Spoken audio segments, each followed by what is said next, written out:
All right, this is how to start a business podcast in 2024. This is stuff I've learned from years of producing my own podcasts and producing professional podcasts for my clients. I've done it for years, and this is what I've learned. Honestly, this works for all different kinds of podcasts, but business podcasts are super simple and easy to start with. And this is a complete guide, so I'm going to talk about equipment, recording, editing, how to post, how to make the podcast good, and then how to grow the podcast, how to market the podcast, everything start to finish. So that's what's going to happen, and let's get started. First of all, I think it needs to be said, why are you starting a podcast? You really need to have your goal in mind before you even start. If it's a business podcast, you're probably trying to build your brand, grow your network. Hopefully you're not so naive that you think you need to be the next Joe Rogan. But the good news is you don't have to be. If you reach the right people, your listenership doesn't need to be high. If 1,000 people spend $100 a year on you, that's $100,000. Or if in doing your podcast, you get invited on bigger podcasts, and then maybe you can sell a book or do a speaking circuit. Tons of reasons to start a podcast. Big numbers aren't necessarily the biggest one, and sponsorships aren't the biggest one either, although that is on the table. Also, before you start, you need to know if you're going to do just audio or video as well. Podcasts don't necessarily need to have any video. It's mostly an audio art form, but there's a lot of benefits that come with having video, like being able to make clips, shorts. Having your face out there helps a lot too. So if you're doing it to build your own personal brand,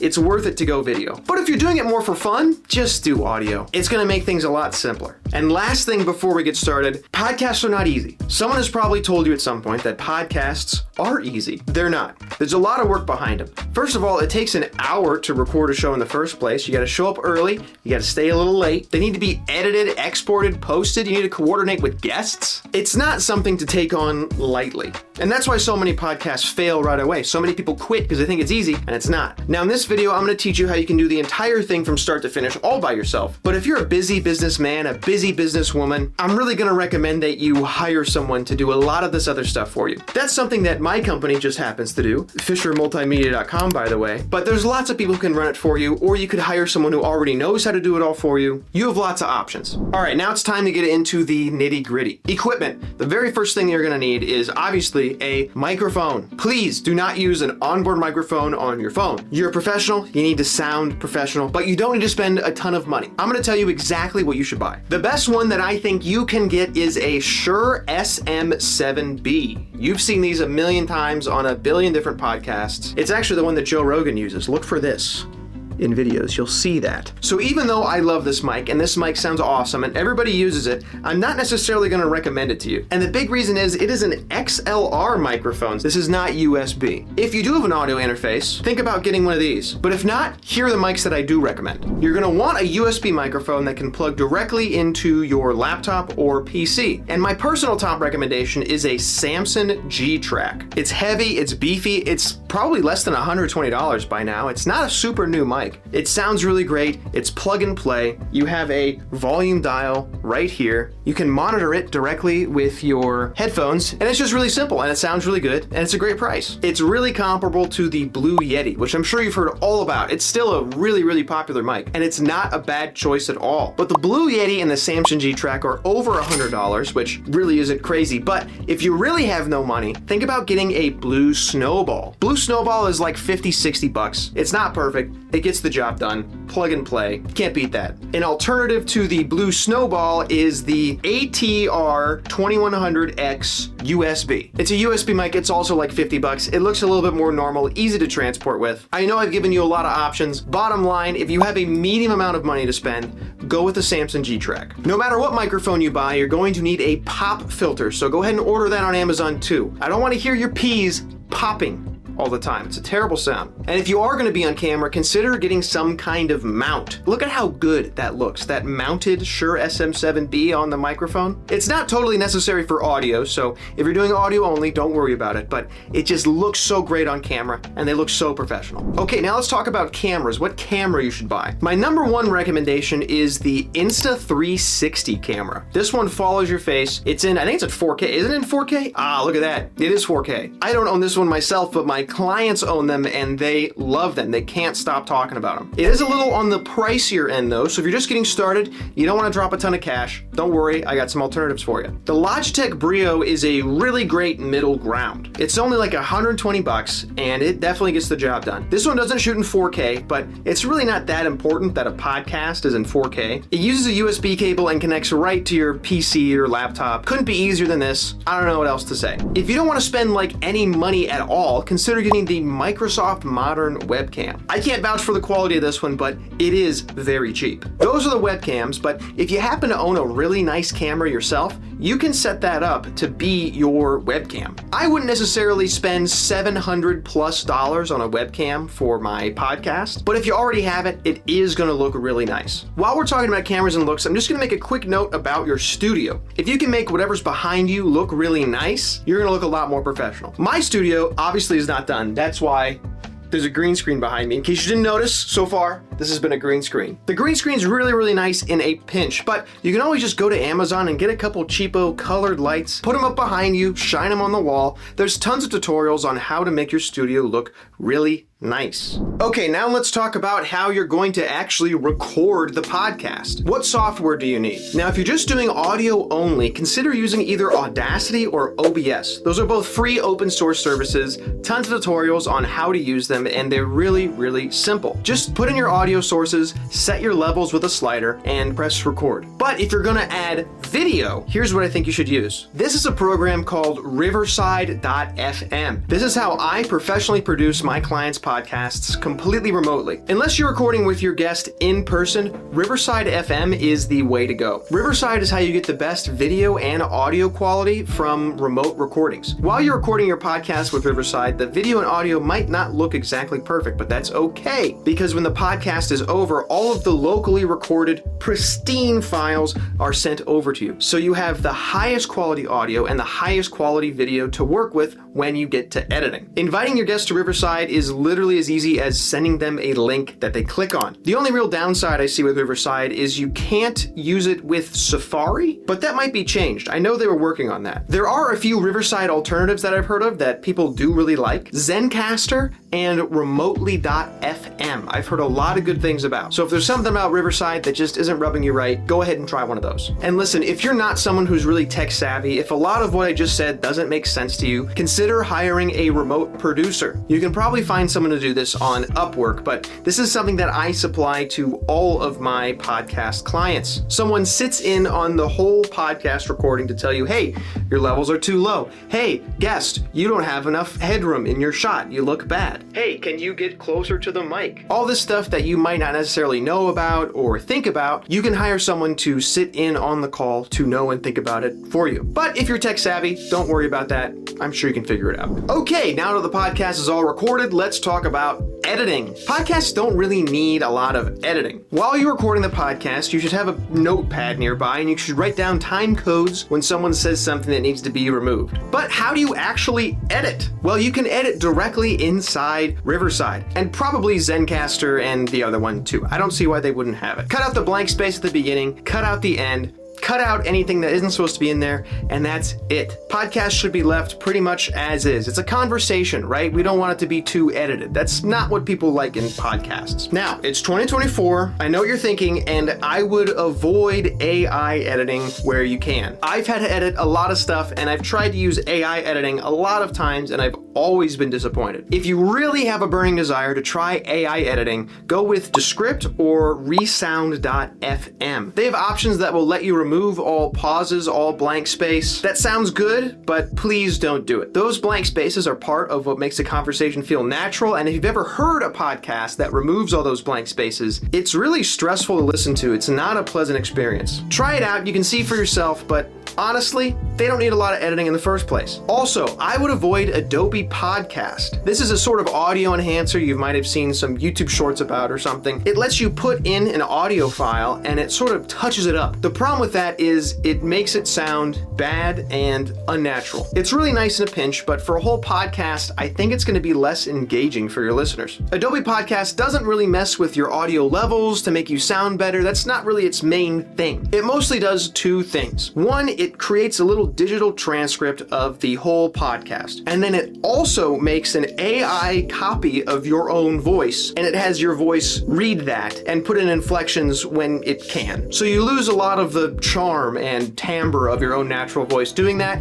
It makes it a little bit less engaging, and unless your audio is really, really bad anyway, which hopefully it's not because you used one of the microphones I suggested, there's really no need to use it. If you're really not sure about this whole editing thing, you can get someone on Fiverr, Upwork. There's tons of places to hire a podcast editor. You could hire me to edit your podcast. You can say you're not interested in the whole thing, have someone do it for you. One last thing on editing, if you're trying to make a really nice professional podcast, it pays to have a professional intro and outro. Keep them short, 15, 30 seconds with a little music bed, maybe some graphics if you're doing a video podcast. If you're new to this, again, same thing, hire someone on Fiverr to do it for you. You don't need to learn how to do this whole new skill just for the first 15 seconds of your podcast. All right, so now your video is recorded, it's edited, it has an intro, an outro, and it's ready to be posted. If you're doing a video podcast, obviously put it on YouTube. I'm not gonna make a video about how to post to YouTube. You can figure that one out yourself. It's not that hard. Just remember to write a good description. Hashtags don't really matter so much anymore. And be sure to include any links or information about whatever guest you had. It's a good idea to ask them ahead of time what they want included in the description. The only thing to really keep in mind when you want success on YouTube is have a really outstanding thumbnail and title. This is going to be different for every individual podcast. So I'd suggest trying out 3 to 5 different styles of thumbnails, different kinds of titles, just to see what works. And once you figure out what works, you can always just go back into YouTube Studio and retrofit all of the old episodes to fit your new style. Thumbnails can be kind of tricky if you're not real good at graphic design. If you don't know how to use Photoshop or Canva, just hire someone on Fiverr. You noticing a theme here? Outsource stuff as much as you can because it's going to save you so much time and it's probably cheaper than you think. Now let's talk about how to post the audio version of the podcast. Even if you're doing a video podcast, you need to also post the audio version of the podcast. This is going to give you so much reach and it's so easy to do. I'll tell you how to do it. You need to find a podcast hosting service. My favorite is Buzzsprout. There's a lot of them out there, but Buzzsprout just makes stuff so easy. Buzzsprout will make an RSS feed for you. An RSS feed is what all different kinds of podcast apps pull from to get your podcast. In order to have a proper RSS feed, you need to have some kind of album art. Guess what I'm going to say? Hire someone to do it. Or make it yourself on Canva, Photoshop. Get your nephew or niece to make something nice for you. You need to have some sort of image attached to your RSS feed. Podcasting is a decentralized media. I'm not going to get into what that means, but it's awesome. It's really fantastic. It's impossible to cancel a podcast. No matter what, it's going to be on the internet. It's not going anywhere. One of the great things about RSS. Once Buzzsprout sets up your RSS feed, you just need to make it available to all the different kinds of podcast apps. Again, Buzzsprout makes this super easy with pretty much step-by-step instructions. They're all really simple except for Apple Podcasts is kind of annoying. It takes a little bit, but it works. Just be patient. Once you do that, your podcast will be available on Spotify, on Podcast Addict, eventually on Apple Podcasts, and anywhere else you could possibly think of getting your podcast. Podbean, Overcast. All right, so that's all the practical stuff, how a podcast works from start to finish. Now let's talk about guest management. Right when you first start, all of your guests are going to come from your own network. If you're doing a business podcast, you probably have a contact list full of great people who can be on your podcast. There are services that can connect you with good guests, but I'm sort of skeptical of those. Start with your own network and then maybe you can work out or build your network and get better and better guests as you go. Once you have a guest, I need you to super confirm with them the time that you are meeting. Keep time zones in mind, okay? This messes me up all the time and I hate it and it ruins my day. And ask them to show up 15 to 30 minutes early to work out any technical issues that will come up. When you invite them, send an email with a rundown of how the show typically goes. Maybe give them a few questions that you're going to ask them ahead of time so that they can prepare themselves and the show runs really smoothly. And also, so you have it in writing, in your email, ask for any links or anything that they want added to the description of the episode. When the time comes for the show, just send them an email with the Riverside link and you're good to go. All right, now I'd like to talk a little bit about growth and success of podcasts. Because it's one thing to know how to run a podcast, and it's another thing to know how to make a podcast good and how to make a podcast grow. So I'm going to share with you a few statistics that are kind of famous at this point. They're from a Reddit post from someone who's in the podcast industry, and they are quite illuminating. The key to podcast success is just don't quit. So at the time of these statistics, there's like 2 million podcasts in the podcast registry. There's a lot more now, but listen to this. 90% of podcasts don't get past episode 3. That's 1.8 million who quit. Of the top 200,000 left, 90% will quit after 20 episodes. That's another 180,000 gone. To be in the top 1%, you only need to get to episode 22. This is a long-term game, and if you stick with it, it will pay off. That's the number one key to success, but here's a couple other ones. Like 1, make a good show. Don't get too hard on yourself at first, so accept that your first 5 episodes are just gonna suck. You're gonna feel weird, you're gonna feel awkward, it's gonna be a bad show. That's fine. Release it anyway. Do it. Make it. Get past the first 5 episodes as fast as you can. Also, focus on value for the listener. Think of your listener as a new friend joining the conversation. They don't necessarily know everything that's going on in your industry or in your relationship with your guest, so fill the audience in. If you use lingo, go ahead and define that lingo. Hey, just for our listeners, can you define what a CRM is? Using jargon that your listeners might not know is really going to turn off those listeners. So get them included. The cardinal rule of modern content is nobody cares about you. Your podcast is not the you show. It needs to be about providing your listeners with as much value as you possibly can. Value can come in a lot of ways. It's usually education or entertainment, but that needs to be your number one thing, is giving your audience as much as you possibly can. What goes hand in hand with that is including your audience in the conversation. I would recommend setting up an email account that you tell your listeners you have, where they can send in emails that you answer on the show. Include them, make them feel a part of it, make them feel a part of the community. People like that, and it's gonna make them like you more. Maybe even better than an email is look up something called SpeakPipe. This is something you can put on your website that will allow listeners to leave you a voicemail that you can play on the show. They can ask you questions, they can give you comments. It's gonna make them feel so much more involved, like they're a part of the show. And people like that. That's gonna keep people listening to you. That's gonna make people evangelize your show, share the show for you. There's other ways to get people involved. Have them send in music, have them send in clips, have them give you album art that you change every month, every week. Tons of different ways, but think of what works best for your show and include your audience any way that you can. The next key to success is really simple. It's just be consistent. Post at the same time on the same day every single week. This sounds like a little thing, but it is huge. You want to become part of your listeners' weekly routine. When I wake up Tuesday morning, I want to have your podcast right there. I see there's a new episode of the cool guy who listens to Dalton podcast right there. I can download it. I know that every single Tuesday. It's huge. If you're doing a business podcast, it's sort of the general consensus that the best time to post is Monday morning or Tuesday morning, but the benefits you get from that are kind of negligible. The important thing is you just pick a day and you pick a time and you just stick with that every single week. The next key to building your podcast audience is the shorts game. All right, this is not going to be for everybody because it's a lot of work and can cost a lot of money, but I don't know of any way to build a podcast faster and better than this. Turn your podcast into short form content that you publish to TikTok, Instagram, YouTube Shorts, Facebook. Post them to LinkedIn. Post them as many places as you possibly can. This is going to reach new people who haven't heard of you. It's the top of the funnel, so to speak. If you don't have the time or you're not good at this, you can always hire someone to clip your podcast for you. There's AI tools you can use that work okay. Say it's better than nothing. You could hire companies like mine to do this all for you. It's kind of part of the whole deal when you're building a podcast. And to make your shorts as effective as possible, ask your guest questions that they can answer in like 45-second chunks, and maybe prep them ahead of time. Hey, listen,